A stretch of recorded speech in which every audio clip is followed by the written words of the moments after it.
Hello there, everyone. It's Eliana here, along with a beautiful wise wench, a feminine leader by the name of Janis Gildin. Hello, Janis.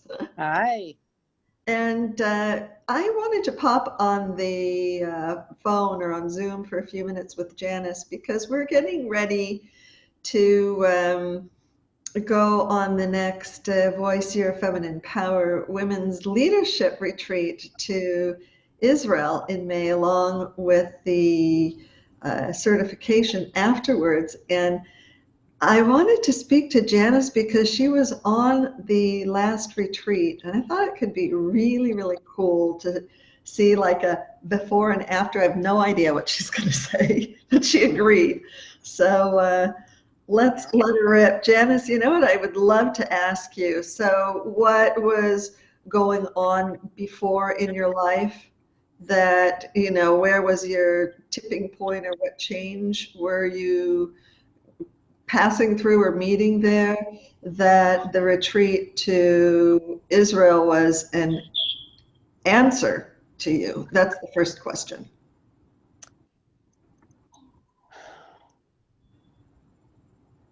I had a very close up and personal relationship with Israel. I had lived there as a young person. My parents were very connected to Israel. I speak Hebrew. So that was the first connection. There was a magnetism to going back to Israel, and going in the company of someone like you who was talking about feminine leadership and sound healing that really spoke to my heart. I was at a place where I was feeling my voice was not being heard. I was feeling that I was not using my voice. And I thought maybe this work with sound will actually find a place in my body that will allow my voice to emerge. And it did. It did. Where did you experience that in Israel? What specifically, what are a few memories that you have? That's interesting. Where did it? Well, I think the biggest one, the most apparent one was in Timna, which was towards the end of the trip. I remember saying to you, I don't sing, right? And I don't play music, and I don't do this, and I don't do that. And at Timna, which was an amazing, well, you can describe Timna better than We I actually have, would you give us, okay, I saw, like, one of the things that caused me to call you is the other day I happened to come across a video that I flipped out my phone. It was just so astounding listening to you that I flipped out my phone, and there's a 2-3 minute video of you. Could we post it? That could be interesting. doing my piece. Yes, yes. Yeah, sure. Haven't you seen At it? this point, yes. Yeah, I have it. I have that. I have a copy of it. Yes, and it was just so powerful being in that historical and sacred space, being on that land, being against those rocks, the visceral quality of the whole experience, and working with my voice. And it wasn't about singing, certainly, but it was about toning. And toning is the essence. It's the essence of sound. It's the essence of how we release those energy centers, call them chakras, or Whatever. Yeah, whatever your tradition is. And really going to that very seminal place of expressive healing. That's what that work touched in me. You mentioned the word tradition. Many people ask me, do I have to be Jewish or Christian? How would you answer? No, right. No, this is universal work. This is universal work in the way that um, any peoples have their ways of getting to the heart of the matter. That's what this work is about, getting to the heart of your voice. And it has nothing to do with your religion. It has only to do with your need for expression, which we all have as human beings. So, What was your experience with the people who you met, with the women who we met during the retreat? The the wise women, the Jewish, the Christian, the Muslim, oh the yeah, Palestinian women. it was just again a universal experience. We could connect beautifully. Each of them had such a story, which I always find the narrative of people's lives to be so fascinating and so much to learn from. So having that personal touch all through the trip of really connecting, because we would meet and have lunch and sit and talk in their homes or in their places of business, it absolutely lent a personal touch. I felt like I had friends there, and we were sitting around in common, in community. So it was a very treasured part of that trip. Yeah. And how about with your what you came up with for your feminine power map? I'm curious, how has that transpired since you've been back? It's been now 2, 3 years. So how, like, remember back then, Right. and now, here you are today. I'm curious. Well, How did that impact? How maybe it didn't at all. I don't know, but I'm curious. How? I would have to actually, I'm thinking about how the time has passed and how I have the different place that I feel like I'm in. Yeah, you're like night And and day. what's that? It's like night and day. It is. And I have a sense that that map showed me the way. I haven't thought about it in those terms for the past 3 years. However, I did travel from one point to another. And that that exercise, that tool, that technique it allowed me to bring my attention in that way, to focus my attention in that way, and reimagine a plan, reimagine a story, a new story for myself, which is what I did. Yeah, you're living it. Wow, you Yeah. rock. Yeah. And again, it's a process. It's not that I am a different person than I was. It is Say it's that, that you're more you, that you're more who you truly are. I am more me. I am actively me. I'm not passively me. Yeah, yeah, yeah. I can really hear that in your voice. It's like you've always, I mean, ever since I've known you, you've had a real presence. Yet the presence was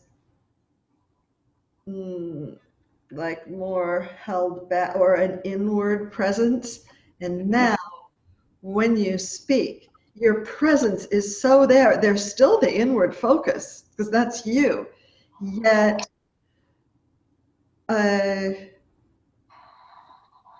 active. That's a really good word to describe it. You know, in Yeah. a feminine way. That's not because active. We used to think, oh, Yeah. and, No.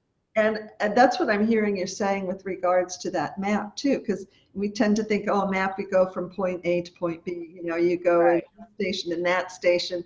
When working with this ancient feminine lineage, it's circular. It's not a straight route, and there are curves. And what I love about that, and what you're sharing that I think is very powerful, is I think we have a tendency, and so many of us won't move forward because if we can't see the result, if I take X step and get, like, show me the goods first and then I'll jump, give me the guarantee and then I'll jump. And here, you actually have the results, and it's not an end point. It's a continual evolvement. And I think I think there's a lot about trust also that yeah, this engenders, that to trust yourself even when you can't see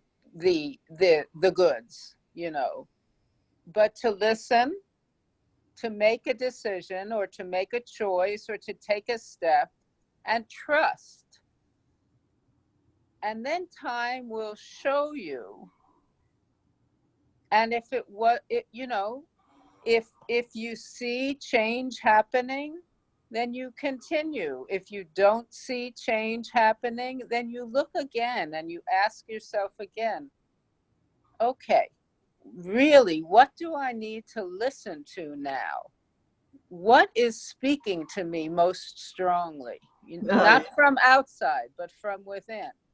And then trust again and go with that voice or choice or step. cool. What was your experience, speaking of trust, with other women who, from such different kinds of background? Curious, what was your experience of The other that? people on the trip, you mean? Yeah. Yeah. Oh, we had so much fun. I think we were all totally different. I mean, the three of us. And it was a perfect fit in some crazy way. We were there for cultivating our inner voice, each of us individually, and it became a group endeavor.